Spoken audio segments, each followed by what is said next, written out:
Olá, boa tarde. Foi em Valência que os migrantes resgatados no Mediterrâneo pisaram terra firme. Para trás ficaram dias de sofrimento e incerteza e a imagem reforçada de que a Europa não tem uma voz, muito menos uma política para lidar com o tema. Catarina Santos é jornalista da Renascença, esteve em Valência e hoje aqui connosco para nos falar desta realidade. É dentro de instantes, para já ficamos com os temas da atualidade religiosa. Cari fratelli e sorelle, buongiorno.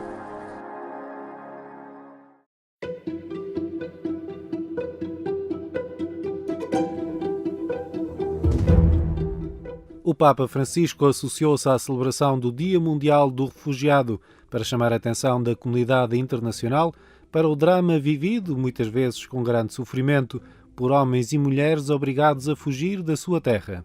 Auspico che gli Stati coinvolti in questi processi raggiungano un'intesa per assicurare con responsabilità e umanità l'assistenza e la protezione a chi è forzato a lasciare il proprio paese.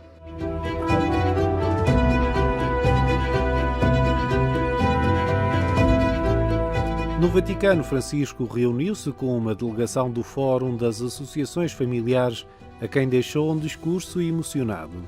La famiglia è un'avventura bella, ma la famiglia, immagine di Dio, uomo e donna, è una sola.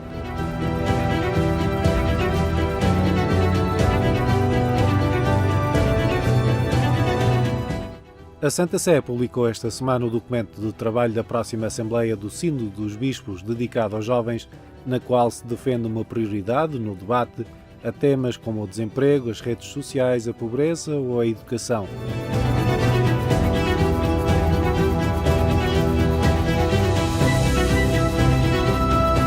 E na audiência pública semanal, o Papa disse que a Igreja Católica deve rejeitar o legalismo, o apego às normas que ignora a realidade pessoal, deixando críticas ao que chamou os escravos da lei.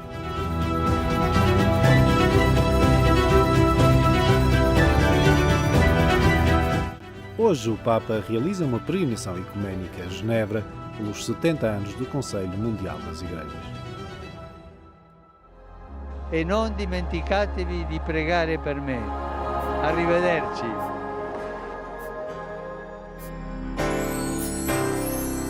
Os dominicanos voltaram ao Alto de Monte Junto, desta vez uma família alargada. Visitaram aquele que, segundo a tradição, terá sido um dos primeiros lugares a acolher uma comunidade dominicana.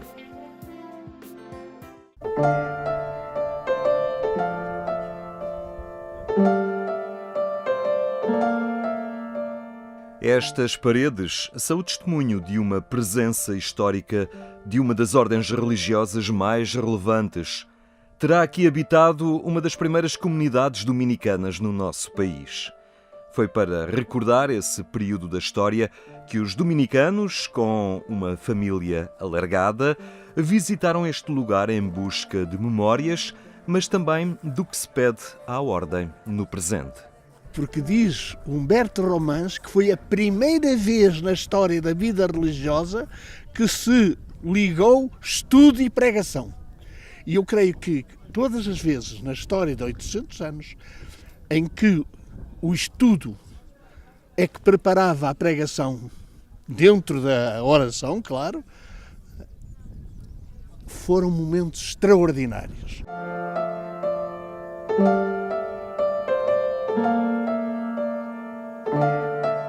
O antigo convento e o santuário de Nossa Senhora das Neves, em Monte Junto, terão sido em tempos um complexo único, com os dominicanos a escolher um lugar à partida improvável para fixarem uma comunidade religiosa.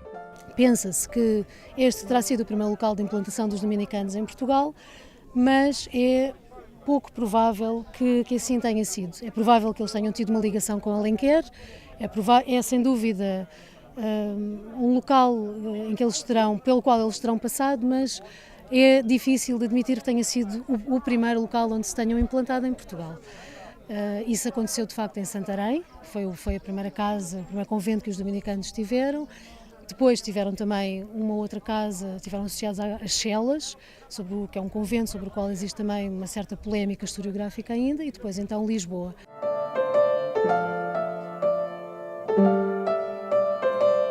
Mas no momento em que os dominicanos assinalaram recentemente 800 anos de história, a visita às raízes e aos locais históricos serviu também para entender os desafios da atualidade. Nesta igreja, o que se pede aos dominicanos é primeiro que vêm na igreja, mas na reforma da igreja, participem nessa reforma. Mas para poder participar na reforma da igreja tem de se autorreformar a eles continuamente, os dominicanos. Mas é sobretudo para fazer o seguinte de novo: sem investigação teológica, sem investigação das ciências humanas, sem o casamento da filosofia, ciências humanas e todas as ciências e a teologia, não há futuro para a reflexão cristã. Como é que isso também nos desafia a nós, neste século XXI, a continuar esta missão, esta caminhada para o futuro. Neste ano comemoram-se os 600 anos da província dominicana em Portugal. Foi em 1418 que ela foi criada. A efeméride justifica também um colóquio que em breve vai olhar o percurso dominicano por África e pelo Oriente.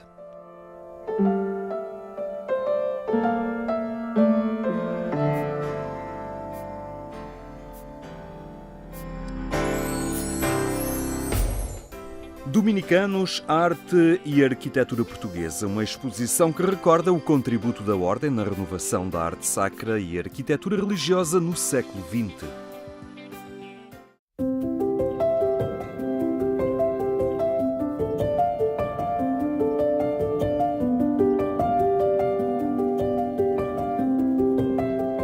A presença dominicana em Portugal tem 800 anos de história, num diálogo constante com o território.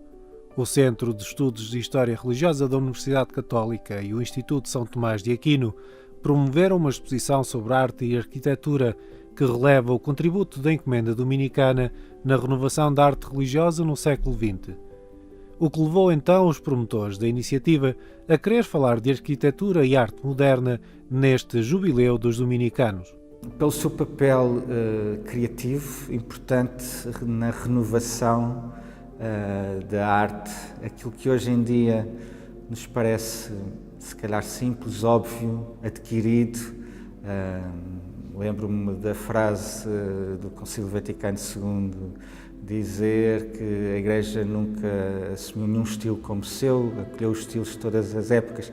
Parece uma coisa evidente, mas o facto é que não era assim tão evidente e por isso é que teve que ser afirmado, não é? Na nossa tradição dominicana, de 800 anos a esta parte, creio que há muitos momentos dessa abertura do diálogo, não só no mundo universitário, na presença nas cidades, essa preocupação por auscultar o mundo e por dialogar.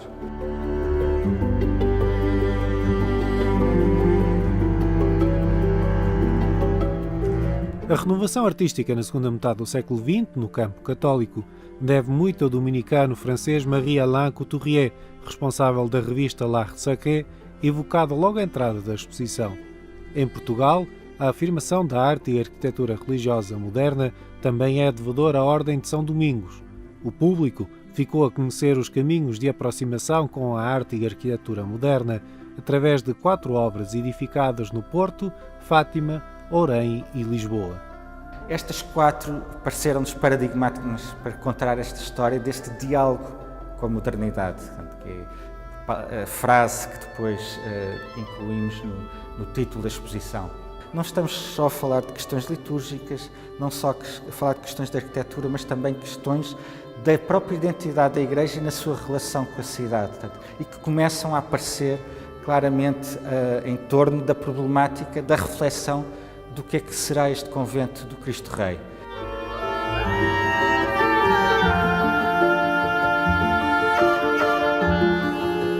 Deste universo de casas, no campo e na cidade, a capela do Seminário do Olival, em Orém, e o convento de Nossa Senhora do Rosário, em Fátima, apresentam uma marca própria que distingue os edifícios.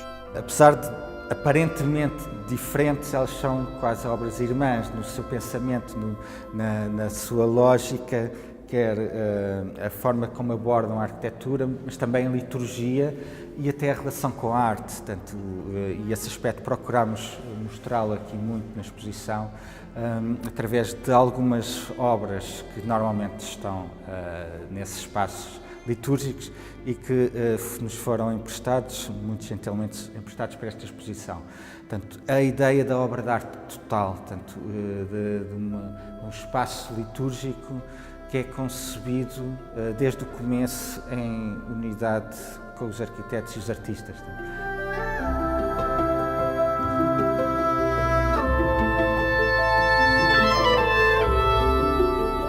Além de peças de arte, desenhos e maquetes, há uma obra que se destaca, o próprio Convento de São Domingos, que acolheu a exposição. A quarta igreja da mostra revela um novo ambiente, com a arquitetura a aparecer como manifestação artística central em ligação com o espaço envolvente. Quem nos visita, e muito concretamente visita a igreja do convento, percebe esse despojamento, essa abertura, essa luz que convida à meditação, mas também a um diálogo. E penso que a exposição nos vários projetos também tem isso presente. Um percurso no tempo e no espaço em 4 obras selecionadas que ilustram o empenho da província portuguesa dos dominicanos na promoção da arte e arquitetura de valor em cada época.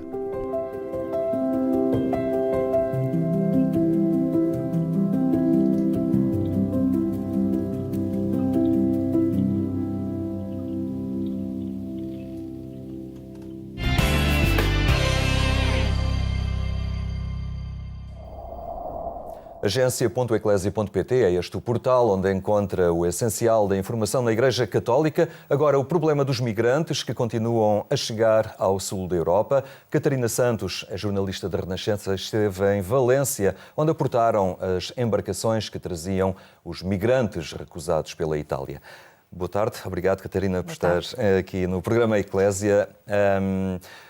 O que é que viste, o que é que foi possível observar nesta chegada muito aguardada e também inesperada, desta vez à Espanha, quando todos estávamos habituados a que estes imigrantes se encaminhassem para a Itália, aconteceu o que aconteceu, a recusa, e agora a Espanha, havia muita gente à sua espera, um número aparentemente até exagerado, 2.000 e tal pessoas para um grupo de 600, o que foi possível observar?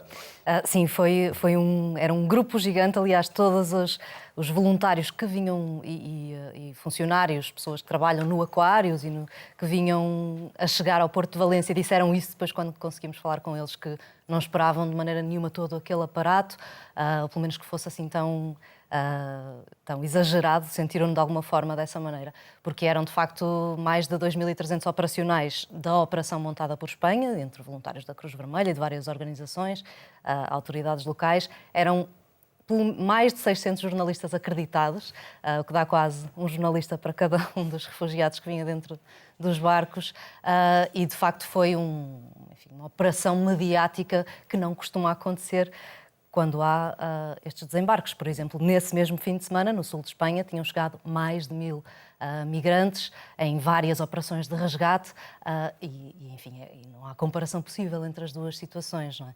Portanto... Claro. Eles depois são encaminhados para centros onde são sujeitos a vários exames e acompanhamento médico.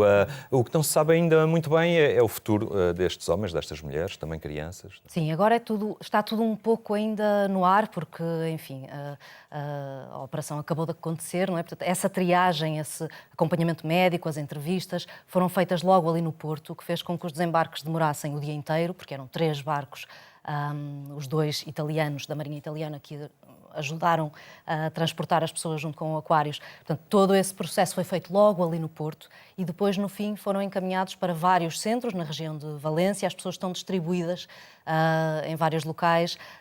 Um deles fica, onde está a maioria, mais de 450 pessoas, fica a 30 km de Valência e enfim, agora as pessoas começam a instalar-se, a começar a ter algumas ações de informação para perceberem também como é que é, enfim, o modo de vida na Europa, começarem a adaptar-se de alguma maneira a isso. Ontem, por exemplo, uma das enfermeiras voluntárias nesse local, em Cheste, dizia-nos que estava a decorrer uma palestra para mulheres, para, de alguma forma, lhes explicar como é que é, enfim, como é que é o modo de vida das mulheres na Europa e em Espanha, e ela focava um ponto que era, sobretudo para aprenderem o que é que não podem tolerar, porque ela dizia muitas delas não têm a noção de que podem dizer que não. Pronto, portanto, há uma série de pequenos passos iniciais que têm que ser dados. Novas categorias culturais, não é? Exatamente, para que consigam perceber onde é que estão, como é que se devem comportar e depois, sim, a que é que têm direito e o que é que podem esperar deste processo que é ainda um pouco confuso. Quando chegaram, foram-lhes dadas possibilidades de pedir asilo em Espanha. França também se ofereceu para acolher os migrantes que mostrassem vontade de ir para lá, mas ainda não se sabe muito bem como é que esse processo vai ser. Portanto, se essa triagem dos que quiserem ir para a França será só depois de Espanha avaliar quem é que tem direito a asilo ou não, se França entra logo nessa primeira fase de triagem. Portanto, tudo isso ainda é um pouco... Uma incógnita. Sim, vai se resolver nestes próximos dias, mas também isto foi uma mega operação e, portanto, é necessário que haja agora esta fase de tentar perceber o que é que mesmo legalmente se pode fazer. Mas, entretanto, chegaram já muitas ofertas de gente anónima por telefone, por mail, que estão dispostos a acolher uma destas pessoas, não é? Sim, entretanto, a Generalitat de Valência, nestes números de balanço que nos foi dando, um deles era muito curioso, era que, creio que eram 3.888 chamadas e e-mails que receberam só nestes dias, da chegada do Aquarius, de pessoas, cidadãos anónimos, que queriam oferecer desde a sua casa para receber pessoas, sobretudo mulheres e crianças, até pessoas que se ofereciam para fazer, por exemplo, serviços de tradução. Portanto, houve assim uma avalanche de solidariedade que este evento despertou. Podemos dizer que, de alguma forma, notamos desde logo que não há uma política coesa da Europa ou uma opinião, ainda não se assumiu um papel nesta questão de lidar com a situação, mas depois também um desfazamento entre a opinião pública, entre grandes setores da sociedade que manifestam grandes gestos solidários de acolhimento a estas pessoas e outras fações que elegem líderes aparentemente que recusam o auxílio a estes migrantes, que foi o caso de Itália. Nota-se uma certa divisão, não é?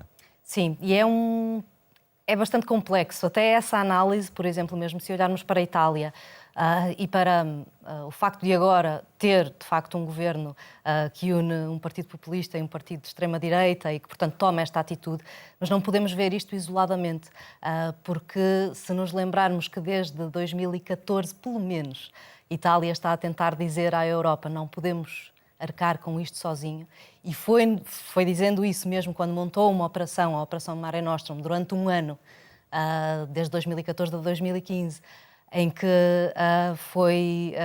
gastou 9 milhões por mês para conseguir resgatar as pessoas no Mediterrâneo e foi sempre insistindo. Portanto, era um governo com uma atitude totalmente diferente desta, mas que foi sempre insistindo que não podia continuar a arcar com o problema sozinho. Era previsível que isto um dia acontecesse, de alguma forma. É preciso, pelo menos, olhar para todo este contexto. Portanto, as coisas não nascem isoladamente. É fácil a tentação de agora dizer só que é um ministro do Interior de extrema-direita que está a tomar esta atitude, mas isto é um caminho complicado que vem sendo trilhado e, de facto, em termos de decisão central da União Europeia, também é fácil dizer que a culpa é da União Europeia, mas o facto é que, no limite, as coisas decidem-se ao nível de cada líder de cada Estado quando se reúnem no Conselho Europeu e que muitas vezes há medidas e planos propostos a nível central pela Comissão Europeia, mas que depois não são executados efetivamente por cada país. Portanto... É, de alguma forma, podemos dizer que a Europa devia olhar esta questão um pouco mais a sul, trabalhando e estimulando o desenvolvimento, a paz, nestes países que estão identificados, que são os grandes fornecedores destas pessoas, destes migrantes?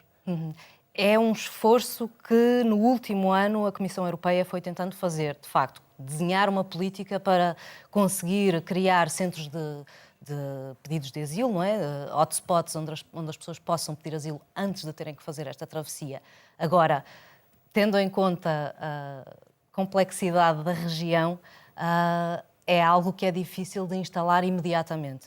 Há já acordos com o Níger, com alguns países abaixo da Líbia, para se tentar implementar, de facto, esses corredores humanitários, mas ainda não surtiu efeito e ainda não estão totalmente operacionais, porque é algo que demora.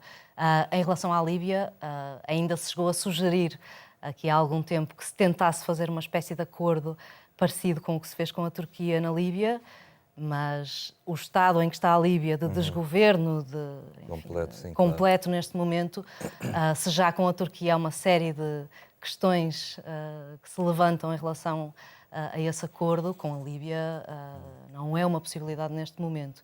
Portanto, a situação é muito complexa mesmo olhando para esse outro lado de lá. De facto, há um plano desenhado pela Comissão Europeia para começar a fazer isso que se reivindica há muito, que é criar corredores que façam com que as pessoas não tenham que fazer esta travessia, mas ainda não está e demorará até estar eventualmente a funcionar. Muito bem, Catarina Santos, muito obrigado por ter estado hoje aqui no programa Eclésia. Não esqueça que mais logo pode ainda acompanhar na Antena 1 a edição rádio do programa Eclésia. Fique bem, tenha uma boa tarde e até amanhã, se Deus quiser.